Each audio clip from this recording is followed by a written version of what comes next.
जय हिंद, नमस्कार। तो आज की वीडियो में हम लोग देखने वाले हैं बहुत ही शॉर्ट तरीका से, लेकिन आपको एक भी क्वेश्चन नहीं छूटेगा।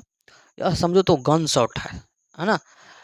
संस्कृत के चैप्टर नंबर 2 पाटलिपुत्र वैभवम, मतलब पाटलिपुत्र के क्या वैभव है, इसके बारे में हम लोग को विशेष जानकारी आज प्राप्त करना है।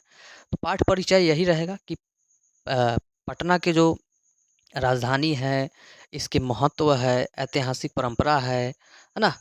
अभी किस तरह से यह है, इसके बारे में सारी जानकारी हम लोग को इसमें देखने को मिलेगी। तो यहाँ पे आपको सबसे पहले देखते हैं, बिहार राजस्य राजधानी नगरम पाटलिपुत्रम सर्वेषु कलेषु महत्व मधायरत अस्य इतिहास सार्ध सहस्र द्वय वर्ष परिमितः। मतलब यहाँ पे जो है ना बात कर रहा है तो 250 वर्षों की बात कर रहे हैं, यानी 2500 वर्ष वर्तते। अत्र धार्मिक क्षेत्रम, राजनीतिक क्षेत्रम, उद्योग क्षेत्रम च विशेषण ध्यान आकर्षम, है ना। तो यहाँ पे जो बिहार राज्य की राजधानी पटना शहर सभी समय में जो है ना क्या रहा है, महत्वशाली रहा है। इसका इतिहास कितना वर्ष पुराना है, तो याद रखना 2500 वर्ष का इतिहास है। यहाँ धार्मिक स्थान, राजनीतिक स्थान, औद्योगिक स्थान विशेष रूप से क्या है, आकर्षक, ध्यान आकर्षण है। विशेष रूप से क्या है, ध्यान आकर्षक, है ना। चलिए आगे। वैदिशका यात्रिणां मेगास्थनीज फयान यानसांग इत्सिंग प्रभृत्य पाटलिपुत्रस्य वर्णनम स्वस्व स्मरण ग्रंथेषु चक्रु पठ्यस्मिन् पाटलिपुत्र वैभवस्य सामान्य परिचय तो वर्तते। मतलब विदेशी यात्री मेगास्थनीज, फहयान, हेनसांग तथा इत्सिंग आदि पटना का वर्णन अपने ग्रंथों में किया है। तो ये सब क्या था, ये विदेशी यात्री था। ये सब क्या था बाबू, विदेशी यात्री था। कौन, तो मेगास्थनीज। तो मेगास्थनीज का जो है ना एक बुक है जिसका नाम है इंडिका। इंडिका क्या नाम है बुक का, इंडिका। इसको याद कर लेना आप लोग। चलो, तो मेगास्थनीज, फयांग, हेनसांग तथा इत्सिंग जो है ना, ये सब विदेशी यात्री थे जो पटना में आ चुके थे पहले, गुप्त काल में, मौर्य काल में ये सब आ चुके थे, है ना। आगे देखते हैं। प्राचीनेषु भारतेषु नगर स्वयंतम पाटलिपुत्रम नुग्रम, मतलब यहाँ पे गंगा की बात कर रहा है। वस द्विचित्रम महानगरम बभुव तस्द्विषे दामोदर गुप्तम नाम कव्यः कूटनीतम कूटनीतम काव्य, कूटनीतम काव्य, मतलब यहाँ पे जो है ना व्याख्या करने का, कूटनीतम में जो है ना कूटनीति काव्य में व्याख्या कर रहा है। तो कूटनीतम काव्य इसको छोड़ते हैं, कूटनीतम काव्य कथयति। तो मतलब प्राचीन भारतीय नगरों में अग्रणी पटना गंगा के किनारे बसा विचित्र महानगर है। देखो यहाँ पे देखो आ गया पाटलिपुत्रम नु गंगा, यहाँ पे गंगा नाम का बात हो रहा है। तो ये जो पटना जो है ना प्राचीन नगरों में अग्रणी है, और यह कहाँ बसा था, गंगा के किनारे बसा एक विचित्र क्या है, महानगर है ना। चलो, तो यहाँ पे आगे बढ़ते हैं। इसमें बोला है कि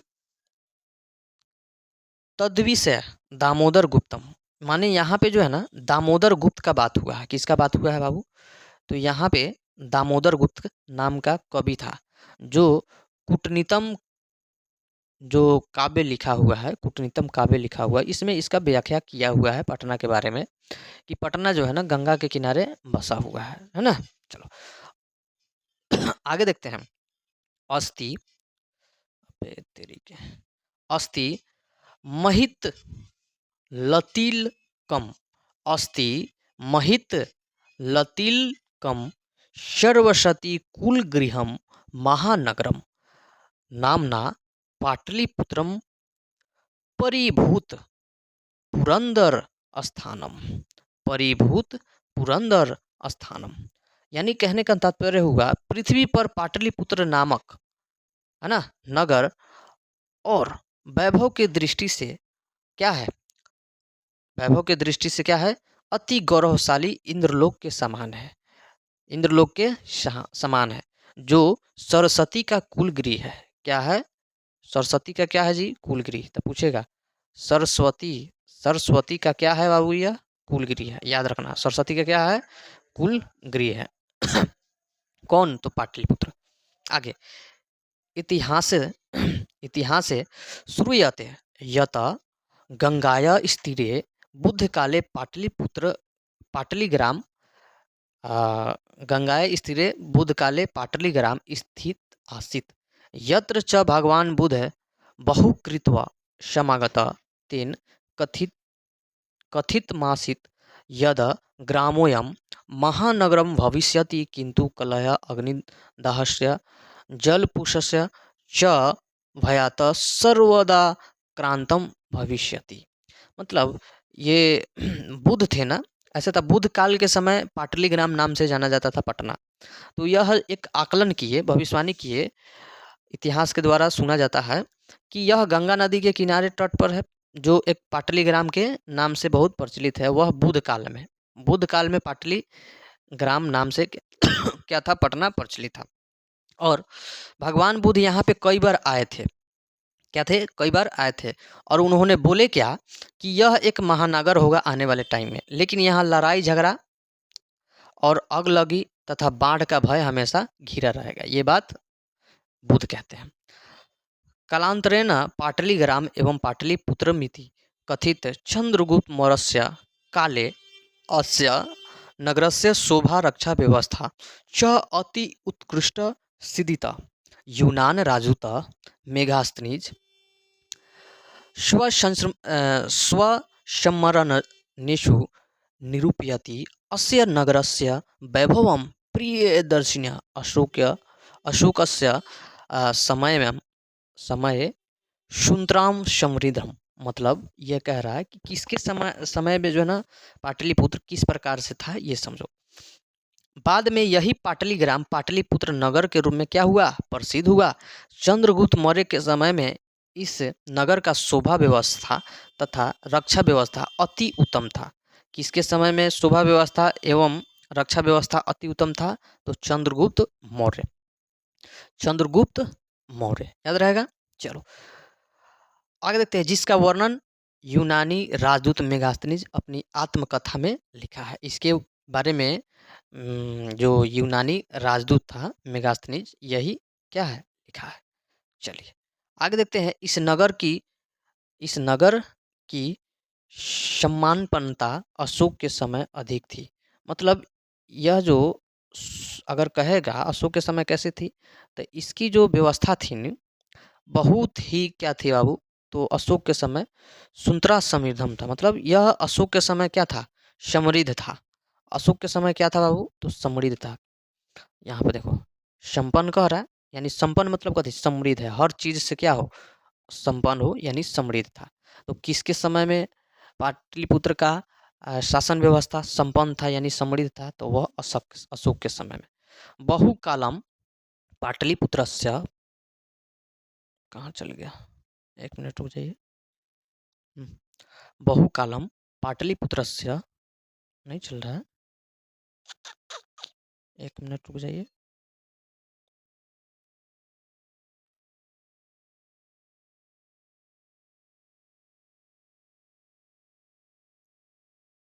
क्या हो गया जी,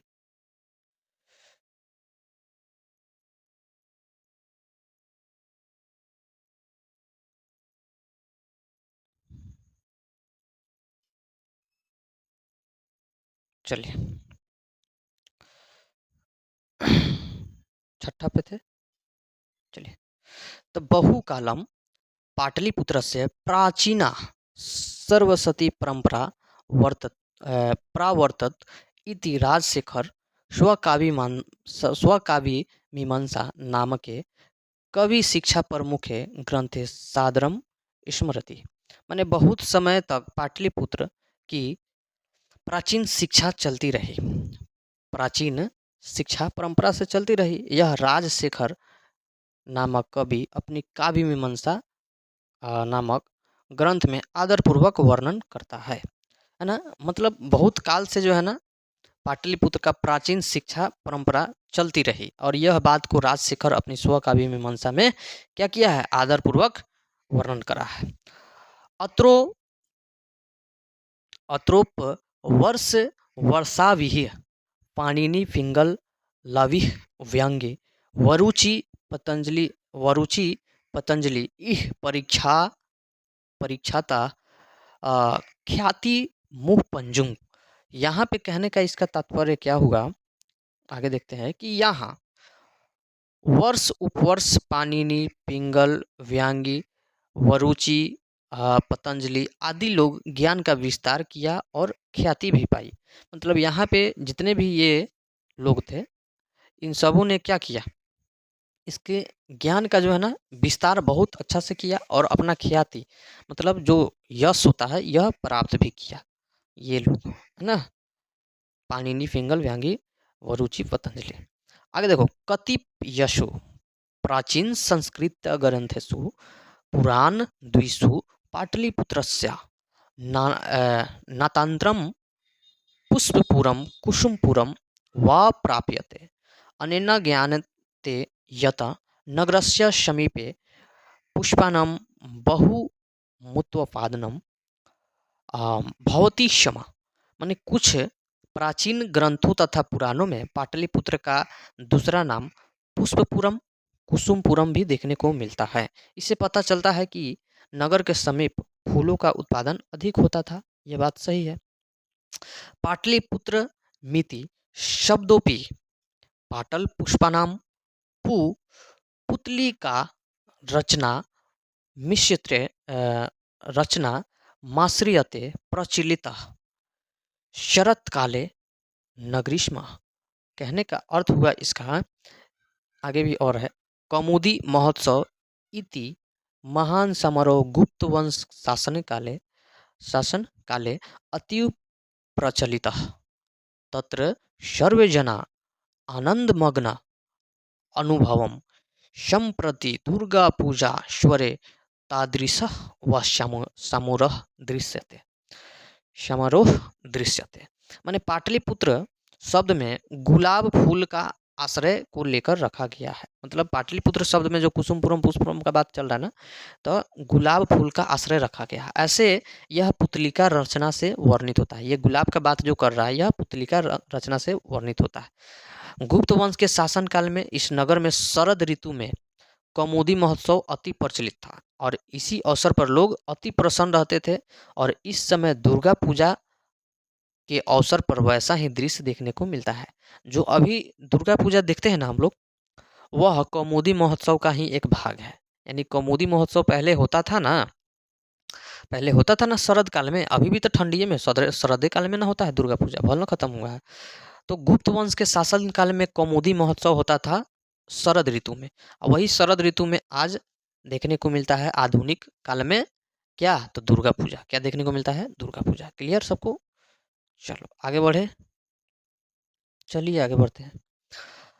कालचक्र वशाद यद्यपि मध्यकाले पाटलिपुत्रम वर्षः स्रपरिमितं जीर्णत्रा मन्वभूत तस्य संकेतः अनेकासु साहित्यग्रन्थेषु मुद्राराक्षसदिषु लभ्यते। मुगलवंशकाले अस्य नगरस्य मधुधारो जातः।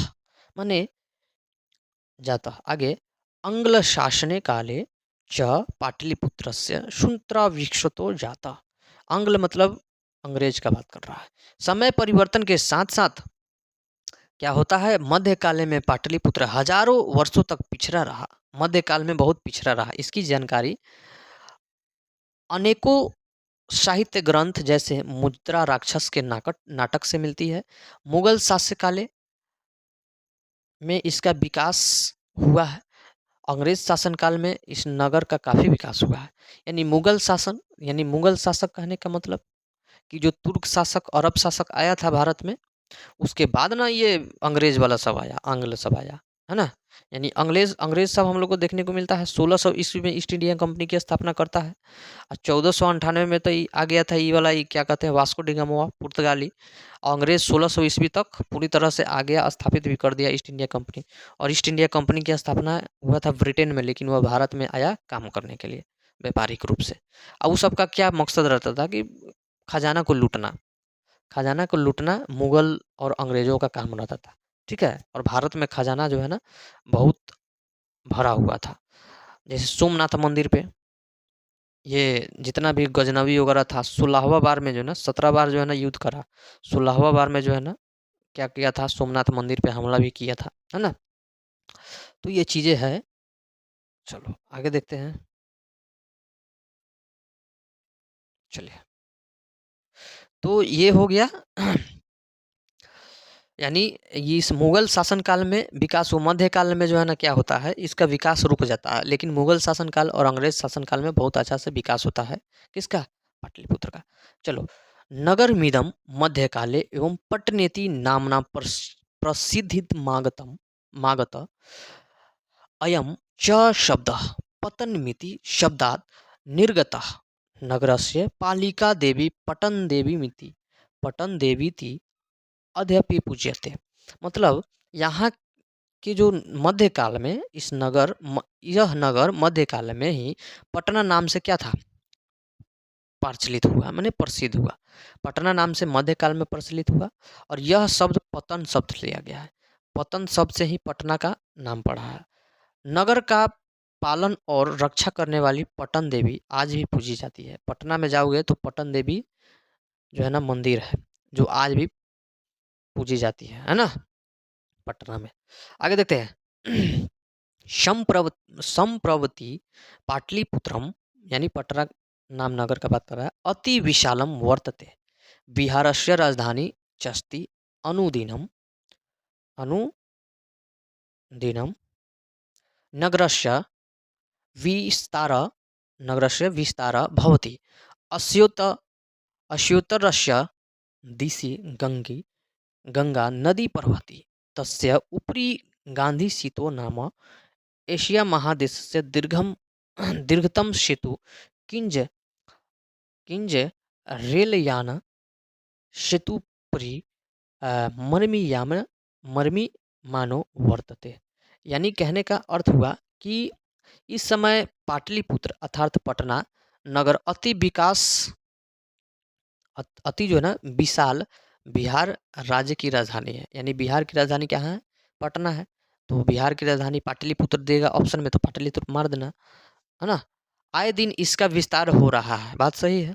इस नगर का जो है ना उत्तर दिशा में गंगा नदी बहती है, जो बिहार की सबसे लंबी जो है नदी है। 2500, है ना, 2500 मीटर के आसपास जो है ना इसका लंबाई है, मीटर स्क्वायर। आगे देखते हैं।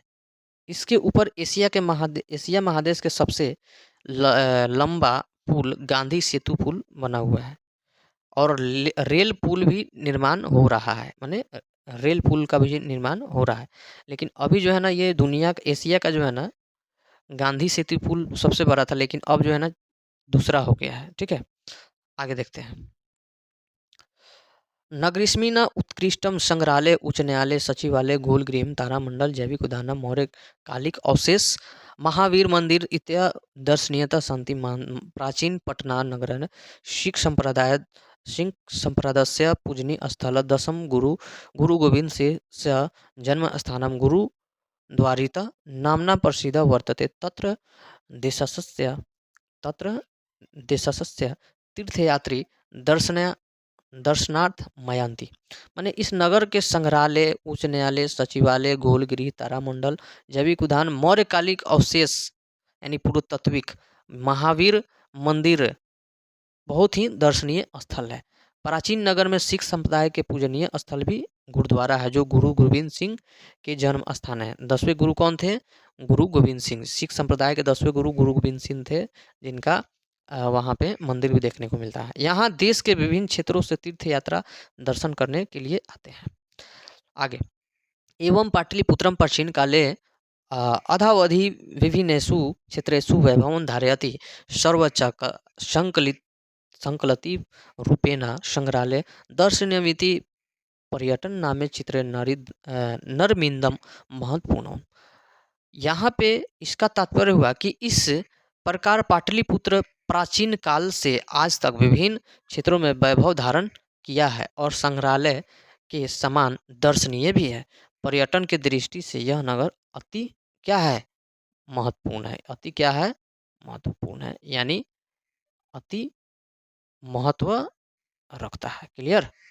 चलो तो यहाँ पे सबको क्लियर हो गया, कोई दिक्कत नहीं है। चलिए अब क्वेश्चन आंसर करा दे, और भी ना होगा, इसके आगे भी होगा ना। 12-13 क्वेश्चन आंसर देख लेते हैं। क्वेश्चन आंसर देख लो, सब कुछ इसी में A to Z हो जाएगा। पटना के मुख्य दर्शनीय स्थल के नाम लिखिए। तो अभी बताएं, संग्रहालय, उच्च न्यायालय, सचिवालय, गोलगिरी, टर्मिनल, जैविक उद्यान, है ना, पटना में है जैविक उद्यान। उसके बाद मौर्य कालीय अवशेष, महावीर मंदिर, गुरुद्वारा आदि मुख्य दर्शनीय स्थल है। उसके बाद दूसरा का पाटलिपुत्र सबसे शब्द कैसे पड़ा। तो पाटलिपुत्र सबको पता है कि वहाँ पे गुलाब के फूल के नाम से आश्रय ले रखा है। हाँ, उसके बाद जो है ना पुतलिका रचना में भी वर्णित है। पाटली ग्राम जो है आगे चलकर जो है ना पाटलिपुत्र नाम से प्रसिद्ध हुआ। कुछ प्राचीन संस्कृत ग्रंथों में जो है ना पाटलिपुत्र का दूसरा नाम पुष्पुरम, कुशपुरम भी है ना। पटन देवी भी है। पटन देवी के जो है ना, पटन देवी नहीं, पटन देवी तो ये रक्षा व्यवस्था को संभालती थी। तो ये सारे हो गया। अब देखो आगे, सिख संप्रदाय के लोगों के लिए पटना नगर क्यों महत्वपूर्ण है। तो क्यों महत्वपूर्ण है, क्योंकि वहाँ पे जो है ना जन्म स्थल है किसके, 10वें गुरु गुरु गोविंद सिंह के जो है ना, सिख संप्रदाय के 10वें गुरु गुरु गोविंद सिंह के जो है ना क्या है, जन्म स्थल है, इसलिए वह और ही महत्वपूर्ण है। प्राचीन ग्रंथों में पटना में कौन कौन से नाम मिलते हैं। तो पुष्पपुरम मिलता है, कुसुमपुरम मिलता है, पाटलिपुत्र मिलता है ना। अगला देखते हैं, कवि दामोदर गुप्त के अनुसार पाटलिपुत्र नगर कैसा था, अथवा दामोदर गुप्त ने पटना के संबंध में क्या लिखा है। तो देखो, कवि दामोदर गुप्त ने अपने अनुसार पाटलिपुत्र यानी पटना महानगर पृथ्वी पर बसे एक सर्वश्रेष्ठ नगर है, जो यहाँ विद्वान लोग बसते हैं। कवि ने इस नगर की तुलना इंद्रलोक से करा है और साथ में सरस्वती के कुलगृह भी बताया है। सरस्वती का कुलगृह भी बताया। कौन कौन विदेशी यात्री पटना आए थे। तो मेगास्थनीज, फयान, हेनसांग, सिंह, ये विदेशी यात्री आए थे। क्लियर। चंद्रगुप्त मौर्य तथा अशोक के समय पाटलिपुत्र का नगर व्यवस्था कैसा था। तो इसके समय जो है ना अति उत्कृष्ट था, यानी मजबूत था, है ना, सुंदर भी था। अशोक के समय में कैसा था, समृद्ध था, यानी संपन्न था। पाटलिपुत्र में प्राचीन महत्व का वर्णन है। देखो, पाटलिपुत्र में शासन में कौमुदी महोत्सव बहुत ही जो है ना धूमधाम से मनाया जाता था, है ना। जो अभी जो है ना दुर्गा पूजा के रूप में मनाई जाती है कौमुदी महोत्सव। आगे, राजशेखर अपने ग्रंथ में पटना के संबंध में क्या लिखा है। तो राजशेखर की रचना काव्य मीमांसा है और यह बताया है कि यहाँ पे जो है ना पाणिनि, पिंगल, व्यांगी, वरुचि, पतंजलि अपनी जो है ना ख्याति खूब पाई है और यहाँ पे बहुत ही ज्ञान दिया और ज्ञान को लिया और साथ में ख्याति भी यानी जस भी पाया। प्राचीन पाटलिपुत्र की शिक्षा संबंध में लेखकों को क्या विस्तार है। तो प्राचीन पाटलिपुत्र के शिक्षा के संबंध में लेखकों जैसे दामोदर गुप्त नामक कवि था, वह पाटलिपुत्र को सरस्वती के कुल गृह बताया है ना, शिक्षा का केंद्र बताया है और ये इंद्रलोक से भी तुलना करा है। और राजशेखर नामक कवि था जो पाणिनि, पिंगल, वांगी, वरुचि, पतंजलि, ये सब के जो है ना, ये सब के जो है ना व्याख्या करते हैं कि ये लोग यहाँ पे आए थे, ठीक है, और यहाँ पे थे यहीं के, लेकिन यहाँ पे जो है ना ज्ञान की प्राप्ति करे और खूब ख्याति पाए। ये सारी बातें लिखा है। बुद्ध काल, भगवान बुद्ध के काल में पाटलिपुत्र का नाम के बारे में क्या कहा था। तो देखो, या भगवान बुद्ध ने पटना के संबंध में क्या कहा था, ये क्वेश्चन है। तो देखो, सबसे पहले तो भगवान बुद्ध के समय में यह पाटलिग्राम के नाम से जाना जाता था, है ना। और कहे थे क्या कि यहाँ के जो नगर है ना, यह एक दिन महानगर होगा, परंतु यह नगर में आग और जल तथा कलह हमेशा से भयभीत रहेगा, है ना। यह महानगर होगा, बात सही है।